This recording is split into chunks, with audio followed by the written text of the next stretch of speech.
Welcome to music lesson number 7. Hello everybody, hello. Hello everybody, hello. Swish, snap, clap. Hello everybody, yes hello everybody. Hello everybody, hello. Swish, snap, clap. Hello everybody, hello. Hello everybody, hello. Swish, snap, clap. Hello everybody, yes hello everybody. Hello everybody, hello. Swish, snap, clap. We have been singing folk songs the last few weeks. We've sung a few, like we started out with this one. Little red wagon painted blue, little red wagon painted blue, little red wagon painted blue, skip to my loo, my darling. Then we sang, roll that brown jug down to town, roll that brown jug down to town, roll that brown jug down to town so early in the morning. Last week we sang, Polly put the kettle on, Polly put the kettle on, Polly put the kettle on, let's all have some tea.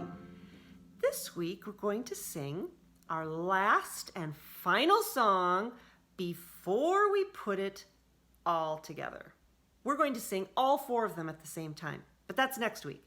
First, let me play you a song that I learned a lot about this week, and here's how it goes.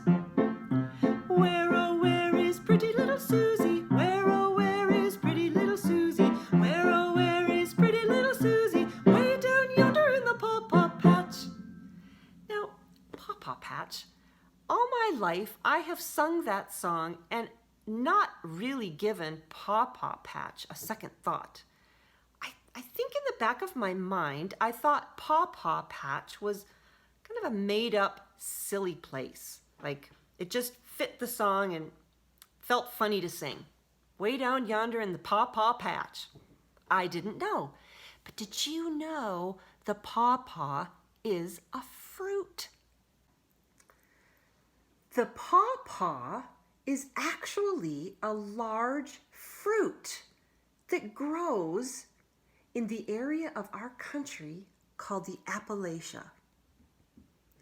Now that area is along the east coast here, and it goes from Georgia, the state of Georgia, well, the Appalachian Mountains actually, go from Georgia all the way up to Maine. And the area we call the Appalachia is about right in this area here. Includes a lot of Tennessee, Kentucky, bit of West Virginia.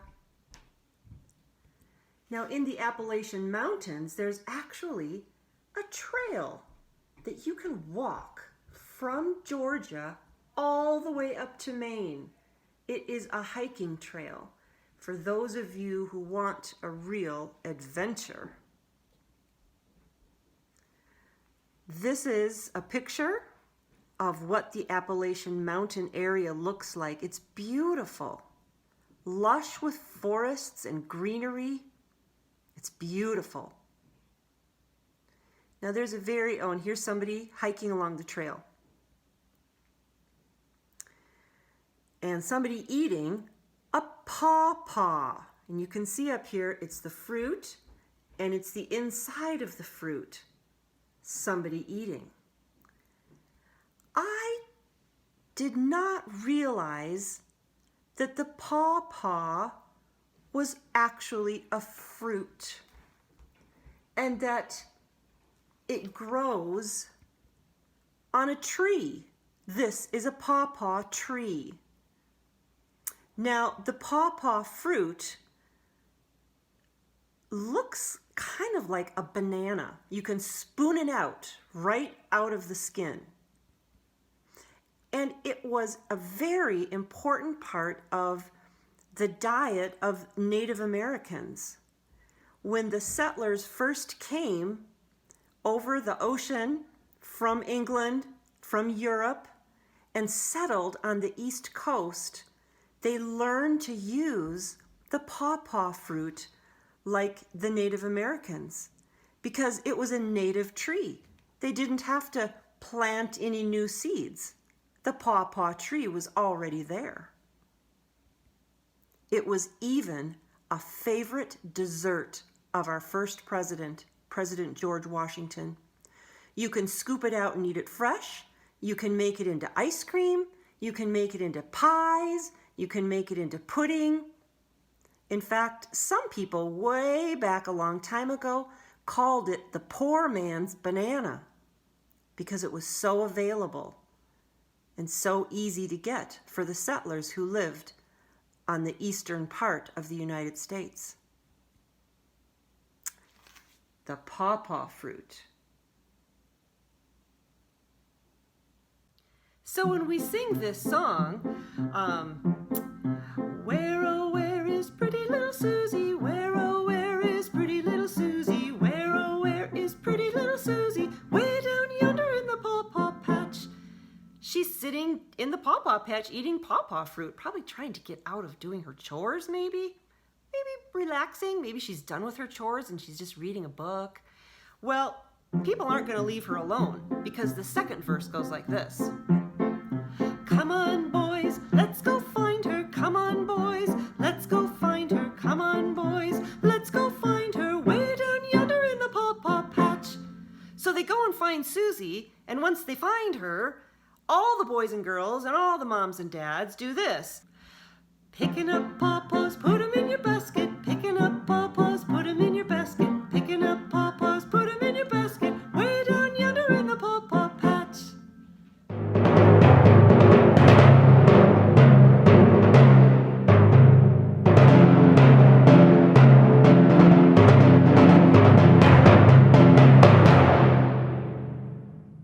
Hi, my name's Erich Rieppel. I'm the principal timpanist of the Minnesota Orchestra. I started playing music when I was very young because my parents are musicians. But it was difficult for them because I was not very interested in music. As a good Minnesotan, I was more interested in hockey. But that all changed once I started playing drums and once I discovered classical music. I was particularly interested in the timpani and the unique role it plays as it participates in the orchestra. So the timpani are a collection of drums. The biggest one is the lower range of the instrument, and then as you get smaller with the instruments, the pitch goes higher. You produce the sound by using a mallet and striking the instrument. It has a lot of ring, so sometimes we have to muffle the sound with our hands to stop the ring. The timpani are also a tuned drum. They have pitch. And how the pitch is changed is by these pedals down here. The pedals change the pitch by moving up and down. If you move up, the pitch goes higher, it tightens the head, raises the pitch. If you go down with the pedal, it lowers the tension of the head and lowers the pitch. I can demonstrate that for you by doing what we call a glissando, going from low to high with the pedal. So another interesting thing about the timpani is that there are all sorts of mallets you can use to get different effects.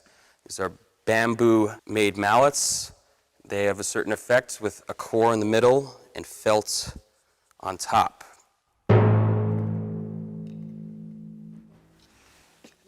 These are wooden mallets, hornwood specifically, small, and they're used for much earlier music, 18th, 17th century music. They have a much different effect.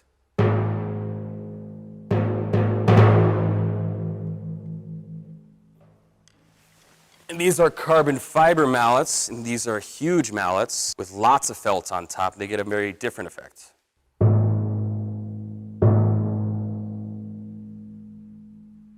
So if you want to be more accurate, more precise with your intonation, you can make slight changes with this T-rod we call, and it makes very slight changes to the intonation. So I'll try to demonstrate that.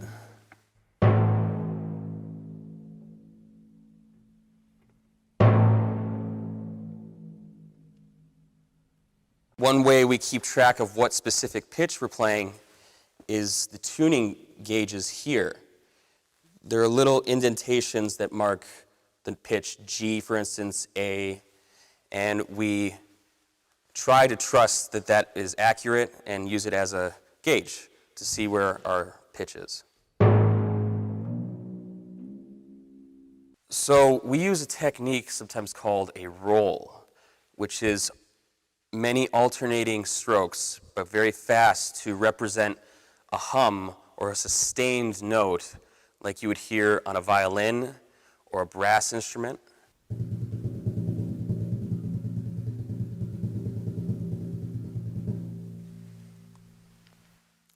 And there are many varieties of rolls. They can be very quick.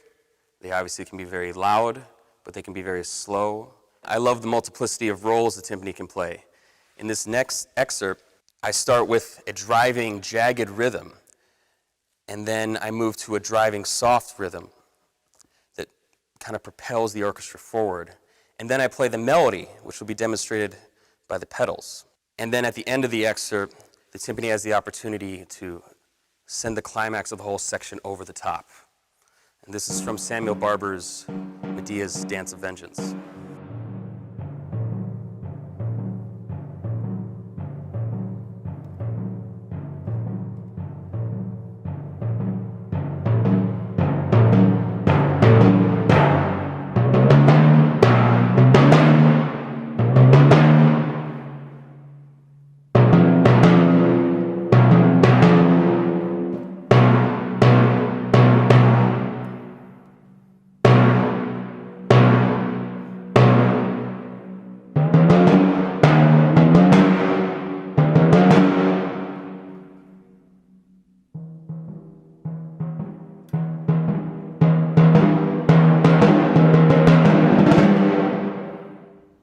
Now comes my favorite part of the lesson, sounds of nature. I love to listen to the sounds outside. Can you hear the birds singing? I'm in the nature center close to our house with my dog Blue,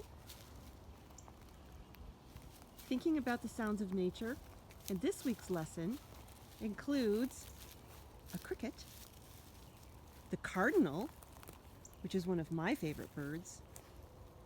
And then it includes some animals that I associate with spring, baby animals.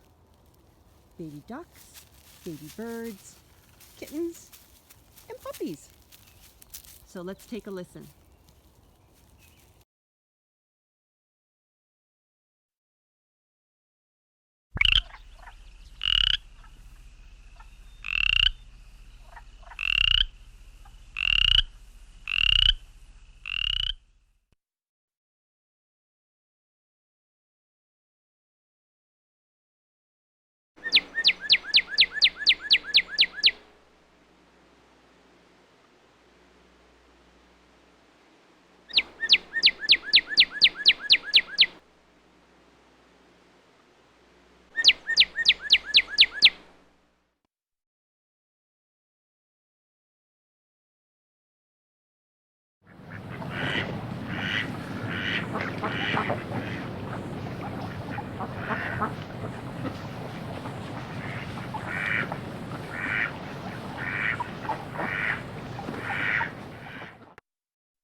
Sometimes I think I should wash them, but something inside me keeps saying not yet.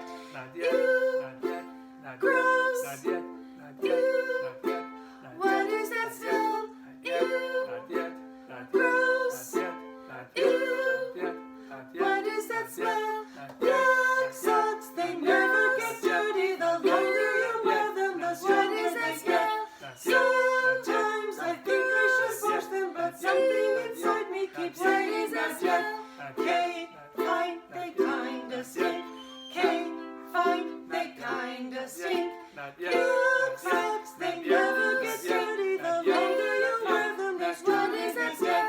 Sometimes I think I should wash them, but something inside